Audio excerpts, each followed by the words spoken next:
Service Enhancement Working Group, or PSEWG, spent more than 3 years crafting the ARES plan, which, ARRL officials believe, provides a much-needed update of the program's role in public service and emergency preparedness in the 21st century. Concerns focused on bringing ARES into alignment with the National Incident Management System and Incident Command System, and creating more consistent and standardized ARES training requirements. With input from ARES members and a peer review team, and the assistance of emergency response officials with some partner organizations, the working group came up with a plan that provides guidelines to ensure that ARES remains a service of organized, trained, qualified, and credentialed amateur radio volunteers who can provide public service partners with radio communication expertise, capability, and capacity. Based on input from ARES participants, the training requirements in the final ARES plan consist of the free FEMA Professional Development Series. The series comprises these independent study, or IS, courses, as well as the ARRL's EC-001 and EC-016 emergency communication courses. As part of adopting the ARES plan, the ARRL board approved a proposal to make the ARRL EC courses free for ARES members. The ARES plan outlines a 3-tiered membership structure based on increased responsibility levels and accompanying training requirements. Although the tiers are not a required path, they serve to define 3 distinct ways to participate in the ARES program. It's up to the participant to determine his or her level of involvement. In recognizing the local and regional nature of emergency communications needs in disaster response activations, the plan notes that training requirements are ultimately the responsibility of the section manager, with each manager approving training for local ARES teams as local conditions and needs dictate. The ARES plan also highlights the relationship between ARES and the national traffic system. The ARES plan stresses that ARES participants are not first responders, and it encourages ARES leaders to develop and grow their group's partnerships with state emergency management agencies and officials. The FCC is reminding electronic device retailers that suppliers' declaration of conformity procedures, abbreviated SDOC, are now in effect and being enforced. In an FCC enforcement advisory released February 15th, the FCC Enforcement Bureau pointed out that marketers of RF devices may be subject to new compliance requirements provided in the SDOC procedures. This would potentially impact some amateur radio equipment. 2 separate procedures are in place to address equipment authorization of RF devices, SDOC and certification. In July 2017, the FCC amended some rules regarding the authorization of RF equipment, and those changes became effective in November of that year, with a 1-year transition period to phase out 2 equipment authorization procedures, verification and declaration of conformity, and replace them with SDOC. The transition period ended on November 2nd, 2018. According to the FCC Office of Engineering and Technology, the list of devices subject to SDOC covers, quote, equipment that does not contain a radio transmitter and contains only digital circuitry, such as computer peripherals, microwave ovens, industrial scientific medical equipment, switching power supplies, LED light bulbs, radio receivers, and TV interface devices. The FCC said for equipment that contains both unintentional radiators and intentional radiators, the unintentional radiator portion generally may be authorized under either SDOC or certification, while intentional radiators, such as radio transmitters, are typically required to be certified. In a separate enforcement advisory released on February 15th, the FCC cautioned LED sign marketers to comply with FCC rules, noting that the EB has, quote, observed a growing number of companies, unquote, marketing non-compliant LED signs. In general, LED sign panels are subject to SDOC procedures. Russia is going to disconnect from the internet, but it is only a brief test. Authorities and major internet providers in Russia intend to disconnect the country from the internet as part of a planned experiment purportedly aimed at enhancing national security. The stated reason for the experiment is to gather insights and provide feedback and modifications to a proposed law introduced in the Russian parliament in December. A draft of the law mandates that Russian internet providers ensure the independence of the Russian internet, or RUNET, and to disconnect the country from the rest of the internet in the event of foreign aggression. Russian telecom firms would be required to install technical means to reroute all Russian internet traffic to exchange points that have been approved, which would ensure that traffic between Russian users stays within Russia and is not rerouted to servers abroad where it could be intercepted. Eric Anderson, K9EU of Naperville, Illinois, has assumed the role of manager for the 9th District Incoming QSL Bureau. He is a longtime volunteer with the Bureau, as well as a noted and accomplished DXer and contester. He succeeds John Mayers, K9QVB, who served as manager for 2 decades and will remain a sorter and letter dispatcher. The 9th District Bureau handles more than 45,000 DX QSL cards each month for U.S. amateurs in the continental U.S. who have 9s in their call signs, regardless of where they live. The new bureau address is NIDXA, P.O. Box 125, Naperville, Illinois, 60566. 76-year-old yachtswoman Jean Socrates, VE0JS/KC2IOV, passed the southern tip of Africa, some 300 miles to the north, on Valentine's Day as she forged on toward Australia and New Zealand in her 38-foot sailing vessel, Nareda. While underway, Socrates keeps in touch with a community of friends via amateur radio, and she's sticking to a schedule of 7.160 megahertz at 0230 UTC daily. Socrates reported making contact with ham radio friends on the U.S. West Coast on February 17th. She's been blogging her progress. The retired math teacher and United Kingdom native also is no stranger to circumnavigating the globe, having already become the oldest woman to complete a solo, non-stop, unassisted round-the-world voyage.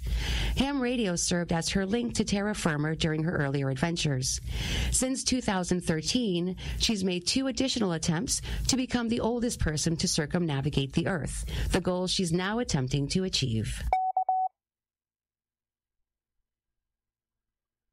And now with this week's satellite update, here's Bruce Page, KK5DO. If you are a trusted QSL user, be sure you update the database. The ARRL has added JO97, FO99, and QO100 to the list of valid satellites. If you're using a logging program, you will have to perform the update in order to transmit any contacts on these satellites to LOTW.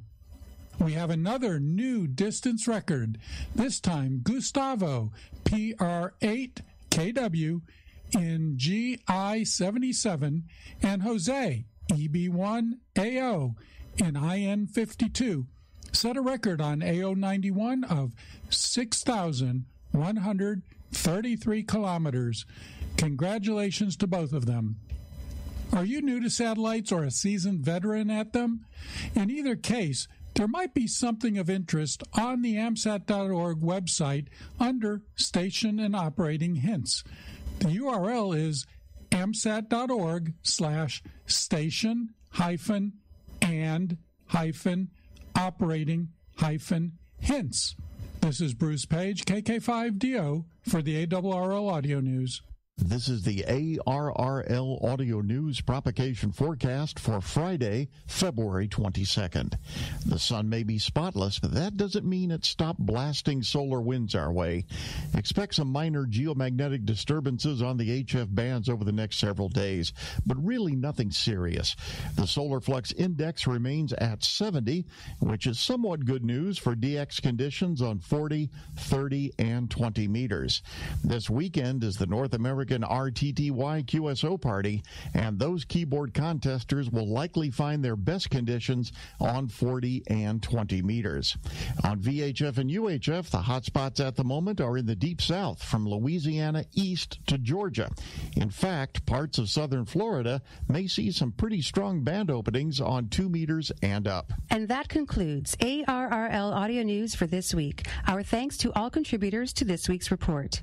ARRL Audio News News is produced by the American Radio Relay League, the National Association for Amateur Radio. For more information on amateur radio or the ARRL, visit us on the web at arrl.org. You can also find us on Facebook and Twitter by searching for ARRL.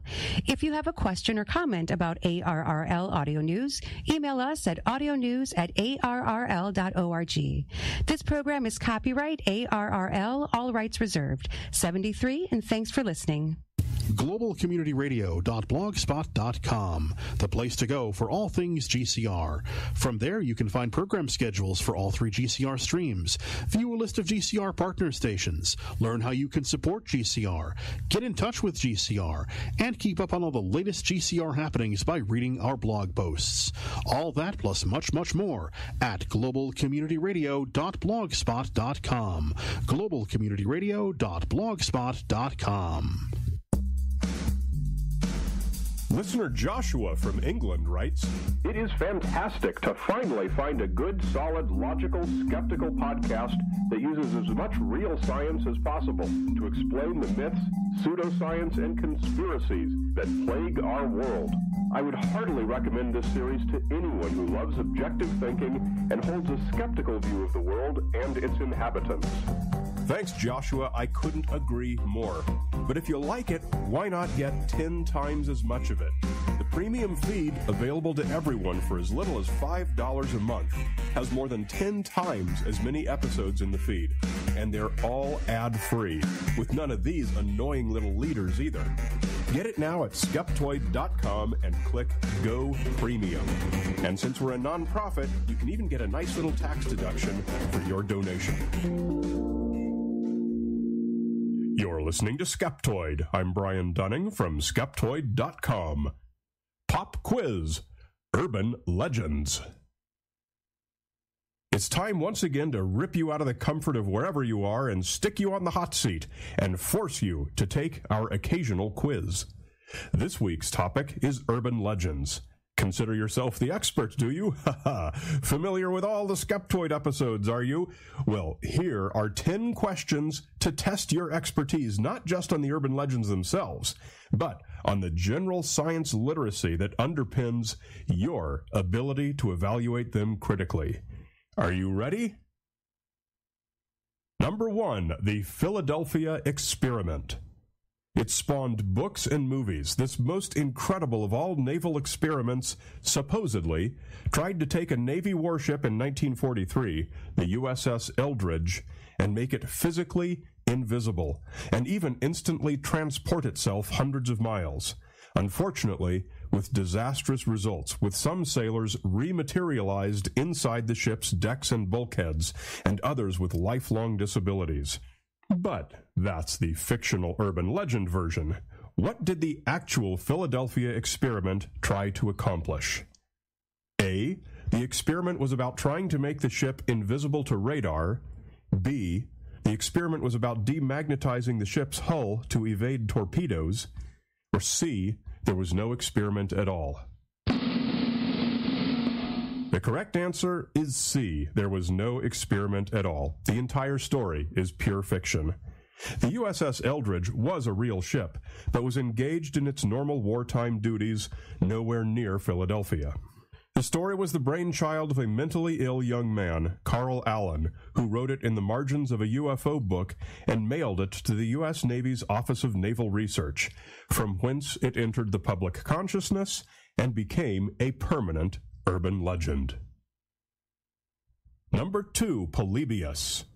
The famous urban legend of the mysterious arcade game called Polybius tells of teenaged players who were driven to either insanity or to suicide, all with their personal information transmitted to government agents. Supposedly it happened in Portland, Oregon in 1981. Which one of the following 3 statements is not true? A. Government agents actually did escort players out of arcades. B. Government agents actually did seize arcade consoles. Or C. At least 2 Portland arcade players were rendered unconscious.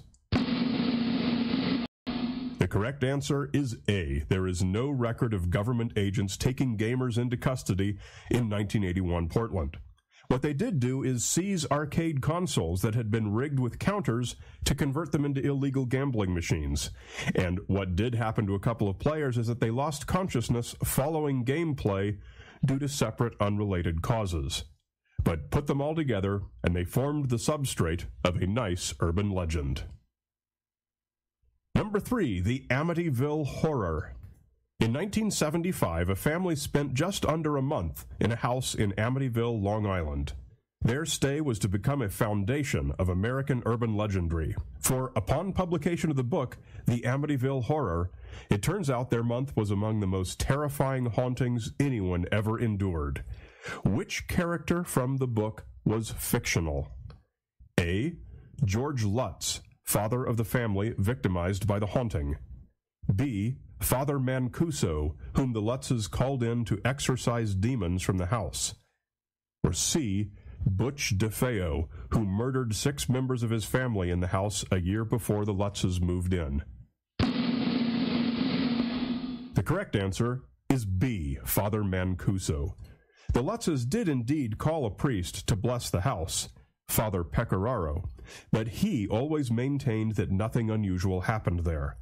So author Jay Hansen, who was hired by publisher Prentice Hall to dramatize the story, made up a new fictional priest who had all kinds of horrifying misadventures. Of course, this is just the tip of the iceberg of how much fiction is fundamental to this story, so let's just move on. Number 4, the Lost Ship of the Desert. In 1933, a couple exploring the Anza Borrego Desert of Southern California crossed paths with a dying prospector who swore he'd seen the bow of a Viking longship protruding from the side of a canyon, which would have put it in sediment that was at least 2.5 million years old. However, in past centuries, it would indeed have been possible for a ship to sail from the Sea of Cortez up into what is now Southern California. Onto what ancient lake would it have sailed? A. Lake Cahuilla, B. Lake Lahontan, or C. Lake Manly? Really testing your knowledge of paleolimnology here. The correct answer is A. Lake Cahuilla. It was actually most recently contiguous with the Sea of Cortez, about 1500. And is long since gone, leaving a long stretch of desert between the ocean and today's Salton Sea. The other lakes I mentioned were red herrings. Lake Lahontan figured into skeptoid number 390 about the red-haired giants of Lovelock Cave. And Lake Manly is what filled the entire Death Valley Basin before we got to do skeptoid number 21 on the moving stones of Death Valley. Number 5, the Devil Walked in Devon. A popular story tells that in 1855 in Devon County, England, a track of footprints 100 miles long appeared in the snow overnight. The tracks went through walls, through pipes too small for a person to fit, and across bodies of water. It was quickly and widely reported that the devil himself had walked through Devon County that night. What did the footprints look like? A. There was no one consistent description. B. Exactly like a man's footprints with an X in the heel of the left boot.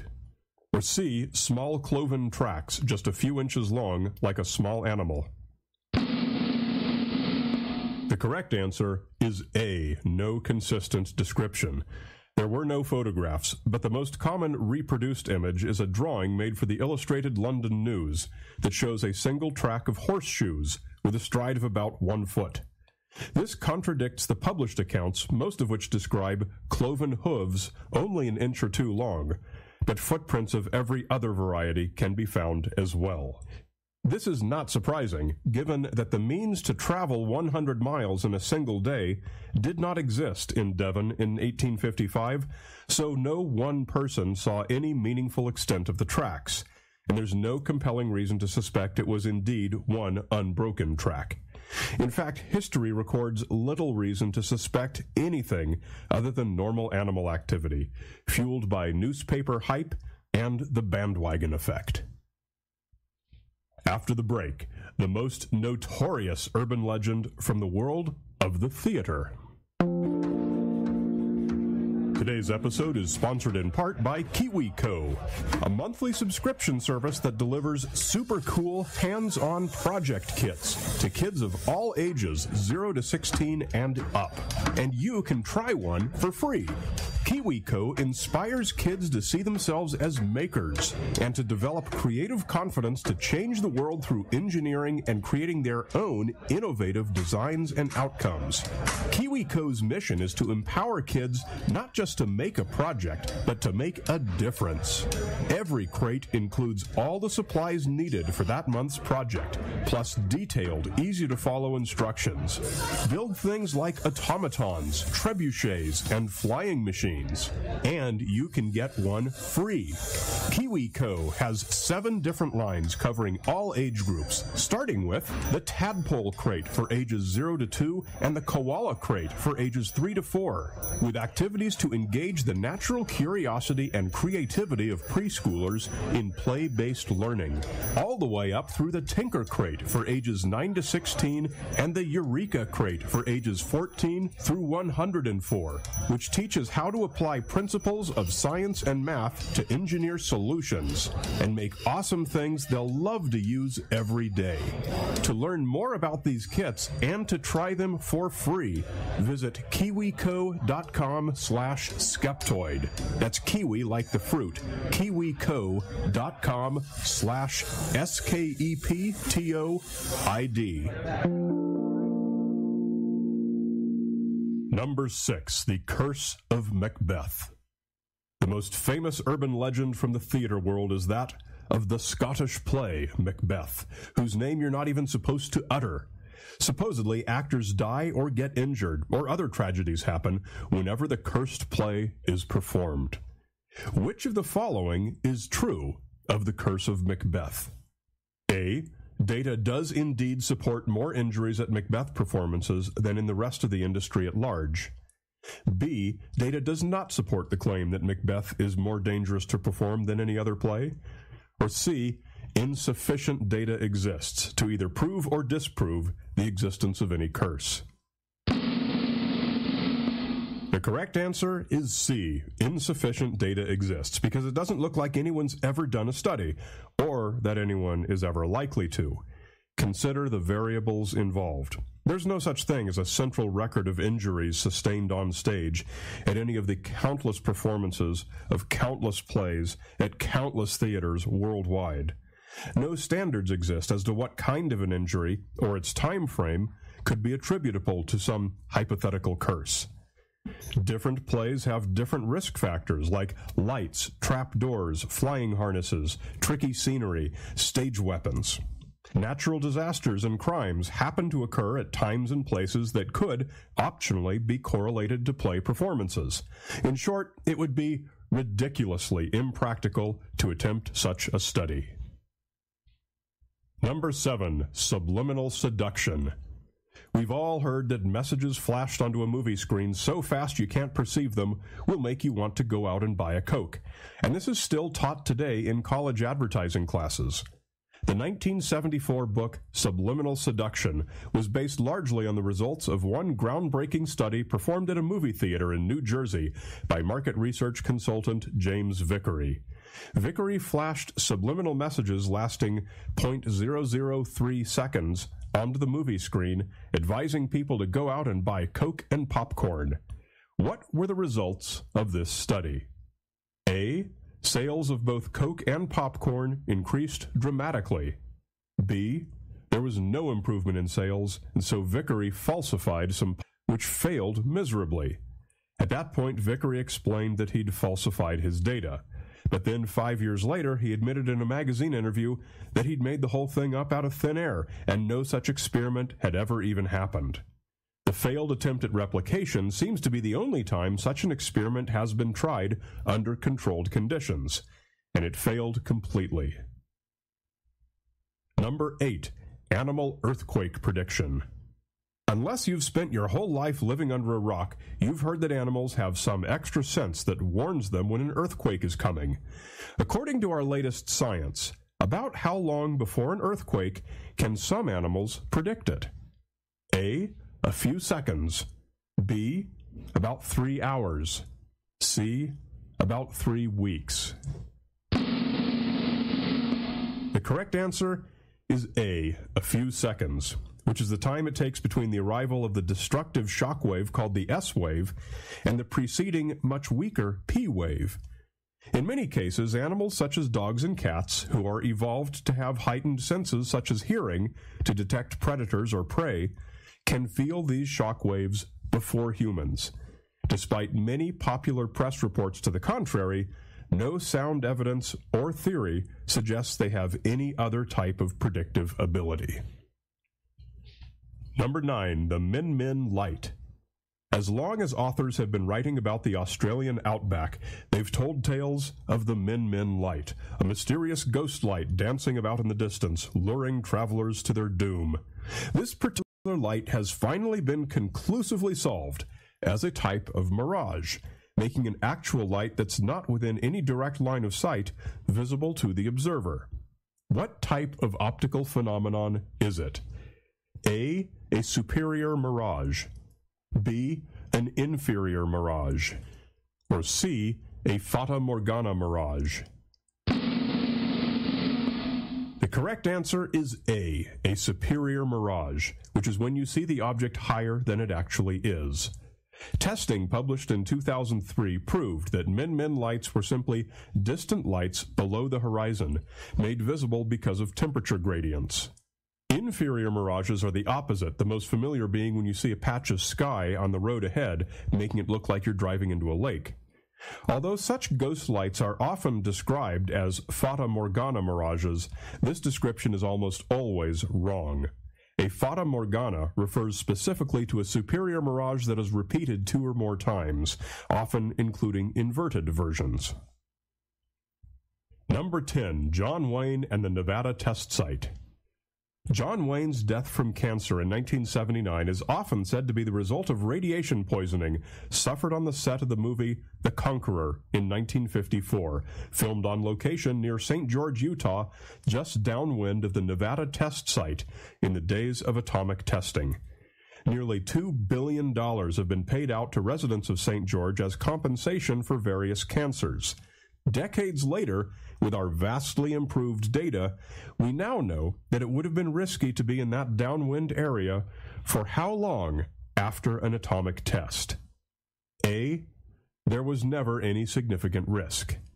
B, risky for about 1 day. C, risky for about 1 year. The correct answer is B. Elevated radiation levels could be measured for about a day after a test, and only when the radiation cloud was directly overhead. As there hadn't been a test there for more than a year prior to the filming, nobody on the crew received any elevated dose of radiation, and a later study of their lifespans and causes of death confirmed this. And moreover, we now know that the entire testing era did not result in any detectable rise in cancer risk for St. George residents or any other downwinders, despite the ongoing payments from the legal fund. John Wayne's cancer was more likely from his cigarette habit of 5 packs a day. So, how did you do? Tweet me your score at Brian Dunning.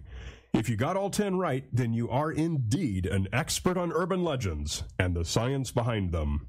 A prideful thing, indeed.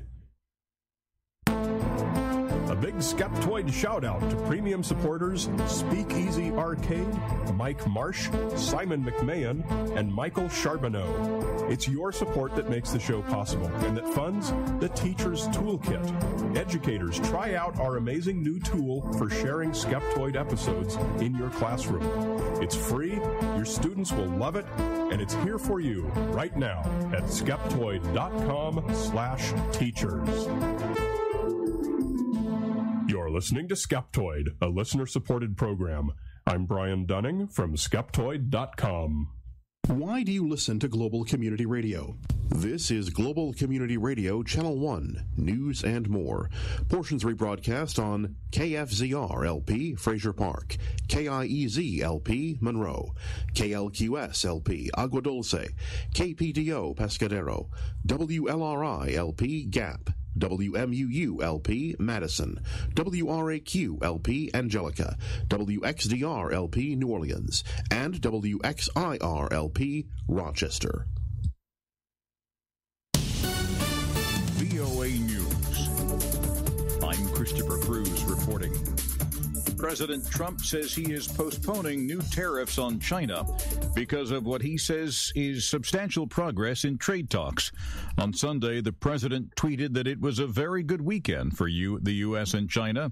He said both sides made substantial progress on important structural issues. The president had set a March 1st deadline to hike tariffs on $200 million in Chinese goods from 10 to 25% if there was no deal.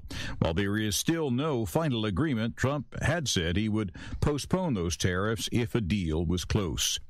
Secretary of State Mike Pompeo says the U.S. is looking for ways to get humanitarian assistance into Venezuela after troops loyal to President Nicolas Maduro repelled aid trucks in clashes at the borders with Brazil and Colombia on Saturday. In an interview Sunday on CNN, Pompeo did not say how the U.S. might carry out the aid mission in the face of armed opposition. Pompeo called Maduro a tyrant. He said, "I'm confident that the Venezuelan people will ensure that Maduro's days are numbered." U.S. Vice President Mike Pence is meeting Monday with Juan Guaido, the president of the National Assembly and the opposition leader, as well as other regional leaders in Bogota, the Colombian capital, to discuss a strategy